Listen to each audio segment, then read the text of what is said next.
Good evening, visitors, and thank you for your patience. Welcome to the Australian War Memorial's last post ceremony. My name is Chris Weidenbar, and joining us today from the Royal Australian Navy is Warrant Officer Nikolai Rofe. We welcome the veterans who have served, those who are still serving, and the families that love and support them.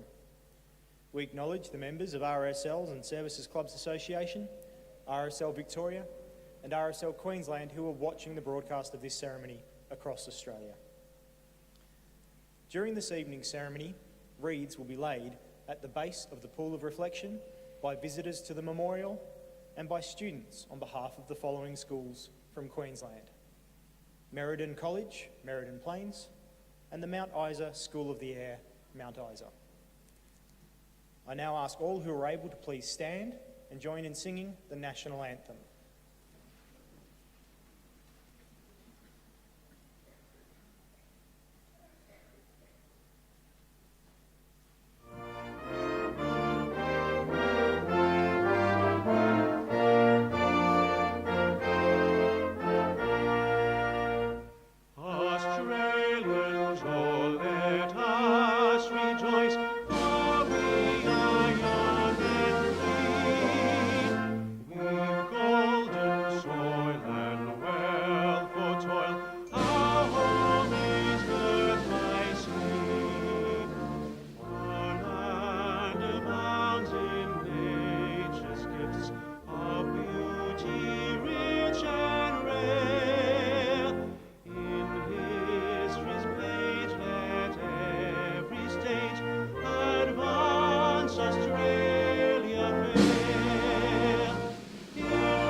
Thank you.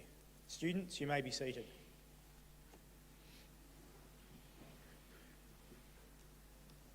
The Australian War Memorial was the vision of Charles Bean, Australia's first World War official historian. Bean landed with the Australian troops on Gallipoli and stayed with them at the front through to the end of the war. The idea of this national memorial and museum came to him at Pozières, France, in the depths of the bloody fighting of 1916. Bean's idea was that this would be a place where families and friends could mourn loved ones buried in faraway lands. It would also be a place that could help all Australians understand what these men and women had endured and what they had done for us. Bean's vision, to which we remain true, is best expressed as inscribed in the entrance to the memorial's galleries. Here is their spirit, in the heart of the land they loved. And here we guard the record which they themselves made. Tonight, we will read the story behind just one of those on the Roll of Honour, which lists the names of more than 102,000 men and women who have given their lives for us in war and operations for more than a century. But first, we present a lament, Flowers of the Forest. Wreaths or floral tributes will now be laid at the base of the Pool of Reflection.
Today, we remember and pay tribute to Private Alexander Thomas Abassie.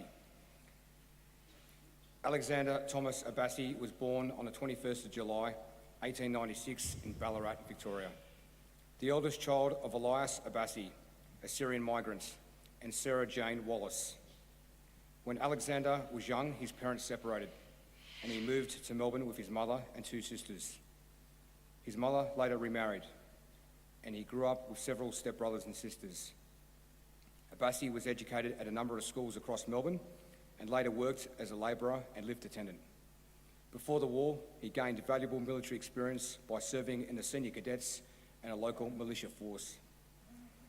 Abassie enlisted in the Australian Imperial Force on the 14th of July 1915 and began training with reinforcements of the 6th Infantry Battalion. In November, he sailed from Melbourne aboard the transport ship Nestor. Being too late to serve in Gallipoli, he instead sailed for Egypt, where Australian forces were preparing for war in Palestine or on the Western Front. Abassie joined the 6th Battalion in early January 1916, and after a brief period in hospital, sailed for France and on the war on the Western Front.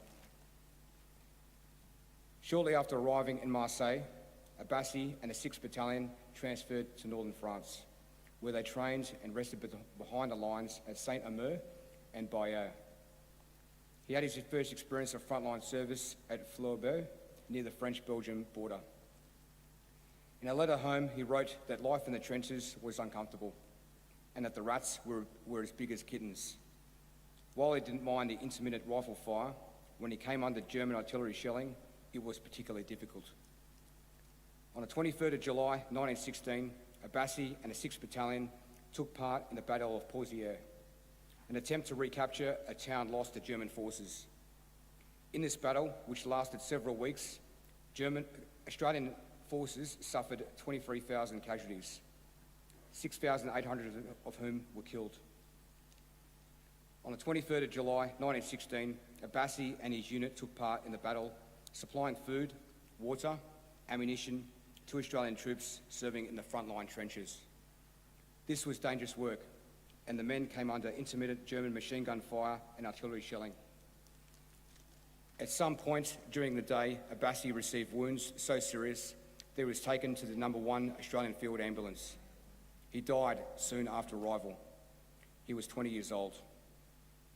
He was deeply mourned by his family and friends, who left a poem in a local newspaper. He felt it was his duty to take a noble part. There was no fear of danger in his brave and loyal heart. He is buried in the Wally-Bayonne communal cemetery extension in France, where over 1,300 soldiers of the First World War now lie. Private Alexander Thomas Abassie's name is listed on the Roll of Honour on my right, among almost 62,000 Australians who died while serving in the First World War. A photograph of his headstone is displayed today beside the pool of reflection. This is but one of many of stories of service and sacrifice told here at the Australian War Memorial.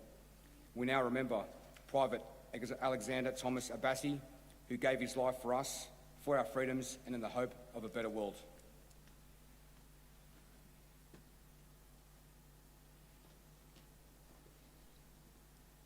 Please stand for the reading of the ode and the sounding of the last post.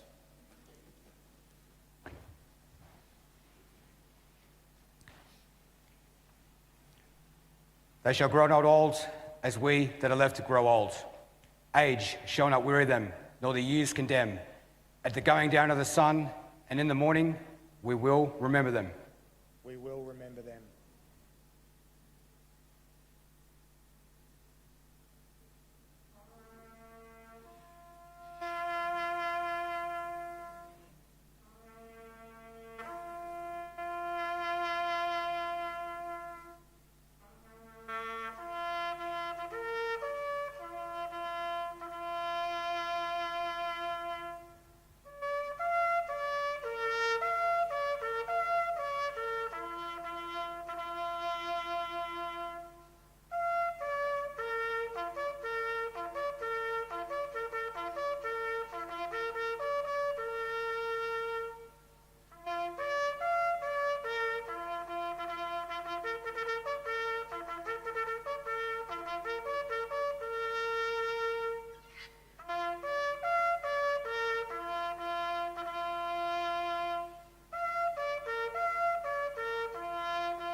lest we forget.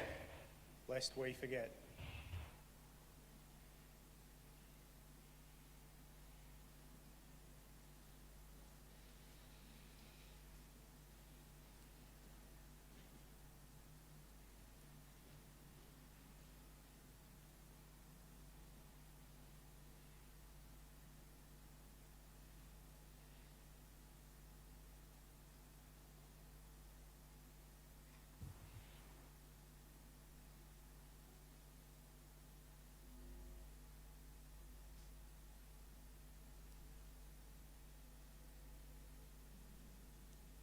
We leave you this evening with the words of the memorial's founder, Charles Bean. Many a man lying out there at Poziere or in the low scrub at Gallipoli, with his poor tired senses barely working through the fever of his brain, has thought in his last moments, well, it's over. But in Australia, they will be proud of this. Ladies and gentlemen, girls and boys, that concludes the last post ceremony. We thank you for visiting the Australian War Memorial and wish you all a good evening.